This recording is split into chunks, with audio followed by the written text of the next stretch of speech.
जय माता दी। आज की कहानी है पाप और पुण्यों का फल। सब लोग लाइन से जा रहे थे यमराज के पास। यमराज जी उनको उनके कर्मों के हिसाब से सज़ा सुनाया जा रहा था। जिनने ज़्यादा पाप किए हैं धरती पर उन्हें भी स्वर्ग भेजा जा रहे थे। ये सब नारद जी देख रहे थे। नारद जी की समझ में कुछ नहीं आ रहा था। पापी मनुष्य को भी स्वर्ग भेजे जा रहे हैं और जो ज्ञानी पंडित हैं, दान धर्म करते हैं, वह लोग नरक में। ऐसा क्यों? यह सोचते सोचते नारद जी भगवान विष्णु के पास पहुंच जाते हैं और उनसे सवाल करते हैं। तब विष्णु भगवान जी नारद जी से कहते हैं, आप बैठ जाइए। आपको मैं एक कहानी सुनाता हूँ, ध्यान से सुनना। यह एक गांव की है। उस गांव में 5 व्यक्तियों की मृत्यु एक साथ हो जाती है। पहला व्यक्ति चोर, दूसरे वैश्य नाम की कमली, तीसरा राजा का सेनापति, चौथा ज्ञानी पंडित, 5वां किसान। सभी मरे हुए लोगों की लाइन लगी हुई थी। यमराज के यमलोक में सभी को यमराज के पास एक एक करके ले जा रहे थे। तब यह 5 आपस में बातें कर रहे थे, हम में से कौन स्वर्ग जाएगा और कौन नरक। तब सबसे पहले चोर बोला, मैंने बहुत लोगों के यहाँ चोरी की है, बहुत सारों को परेशान किया है, इसलिए मैं तो नरक में ही जाऊँगा। यह काम मैंने अपनी इच्छा से नहीं, अपने परिवार का पेट पालने की मजबूरी थी, इसलिए मैंने यह पाप किए हैं। तब वैश्य बोलती है, मेरा नाम कमली है, मुझे तो कोई उठाकर लेकर आया और वैश्य बना दिया। मैं क्या करती, मेरी मजबूरी ऐसी थी कि मैं वहाँ कोठे से कहीं जा भी नहीं पा सकती थी। तब मुझे यह काम मजबूरी से करना पड़ा। मुझे मालूम है भगवान इस पाप की सज़ा नरक में ही भेजेंगे, इसलिए मैं तो नरक ही जाऊंगी। तब तीसरा इंसान ने कहा, मेरा नाम राव के सेन है, मैं राजा का सेनापति था।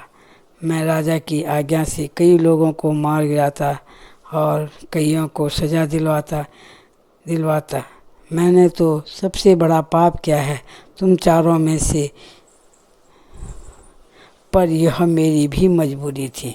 मैं जो ऐसा करता था अपने परिवार के खातिर करता था और राजा का आज्ञा का पालन करता था, इसलिए मुझे पता है यमराज मुझे नरक ही भेजेंगे, पर जो भी सज़ा देंगे मेरे पापों के हिसाब से देंगे। अब चौथे वाले मनुष्य ने कहा, जो ज्ञानी पंडित था, उसने कहा, मैंने अपने ज्ञान का गलत उपयोग किया, लोगों से धन अर्जित करने के लिए तरह तरह की बातें बनाकर लोगों को फंसाता था।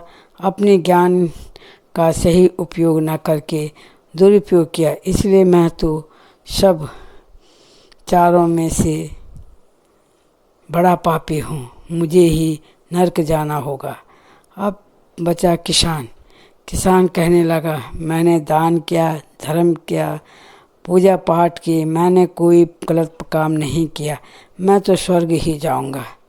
मैंने सबकी मदद की, इसलिए मैं तो सबसे दानी और धर्म वाला हूँ। पर यह सब अपने अपने विचार अपने आपस में ही कर रहे थे। अब इनकी बारी आती है।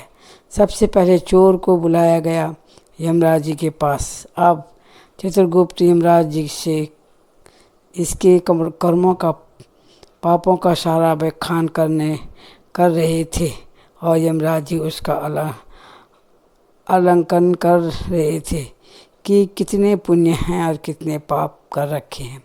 फिर थोड़ी देर सोचने पर यमराज जी ने कहा, इनको स्वर्ग भेज दो।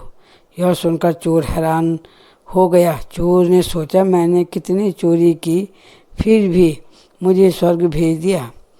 वह स्वर्ग के रास्ते चले गया।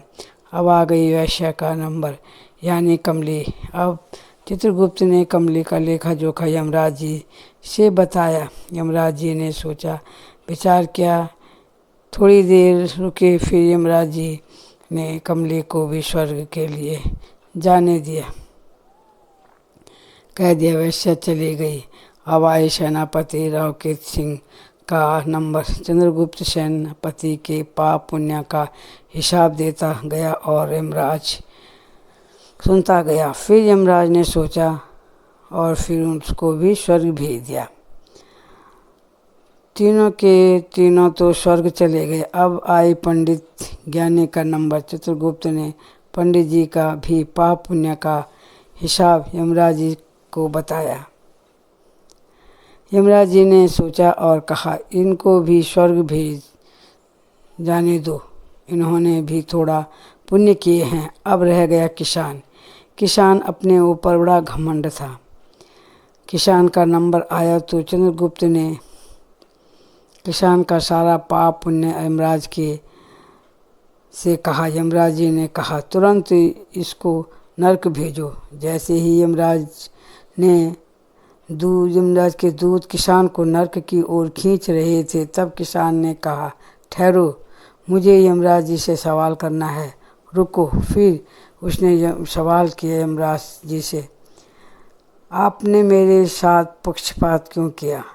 यह चारों ने तो पाप किए थे, मैंने तो कोई पाप नहीं किया था, फिर भी मुझे नरक क्यों भेज रहे हो? नरक में मैंने तो हमेशा पूजा पाठ किया, दान धर्म किया और आपने मुझे ही नरक भेज दिया। तब यमराज जी ने कहा दुष्ट, तूने तो ऐसा नीच पाप किया है, मैं याद दिलाता हूँ तुझे। तूने एक विधवा नारी की इज्जत पर हाथ डाला और उसकी बेइज्जती की, उसको मजबूर किया मरने के लिए। अब कहता है मैं पापी नहीं हूँ। तेरे एक पाप ने तेरे सारे पुण्य खत्म कर दिया, इसलिए तुझे नरक में ही रहना है।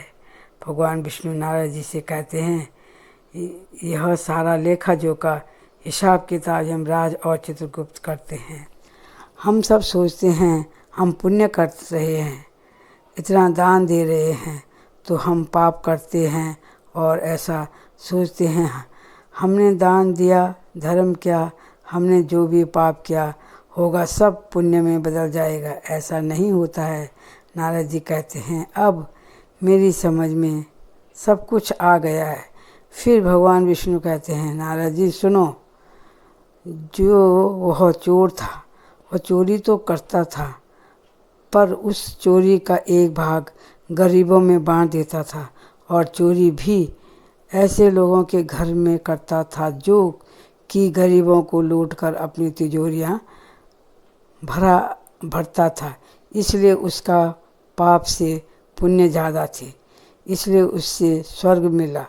ऐसे वैश्य के पुण्य थे, उसने अपने आप पाप नहीं किया था, उसको मजबूरन किया गया था, इसलिए उसे स्वर्ग भेजा गया। अब सेनापति और ज्ञानी पंडित का भी पाप पर पुण्य का पड़ला भारी था, इसलिए उन दोनों को भी स्वर्ग भेजा गया। चौथे को भी स्वर्ग भेज दिया। अब किसान को नरक में भेजा, क्योंकि पाप ही ऐसा किया जो सारे पुण्य पर भारी पड़ा। किसान यह भूल गया था कि वह जघन्य अपराध था जो उसने किया था। वह सोचता रहता था समय सब कुछ भुला देगा, पर ऐसा नहीं होता है। जैसे कर्म करते वैसे ही फल मिलता है। नारद जी से विष्णु भगवान कहते हैं यह सच्चाई है, इससे कोई बच नहीं सकता, इसलिए हर मनुष्य को सोच समझ के कर्म करने चाहिए। अच्छे ही कर्म सबसे उत्तम हैं।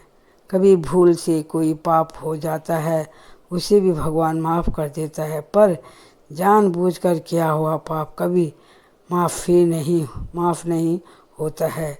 यह था कर्मों का लेखा जोखा। कहानी कैसी लगी? अच्छी लगी हो तो लाइक और सब्सक्राइब कीजिए ज़रूर। धन्यवाद।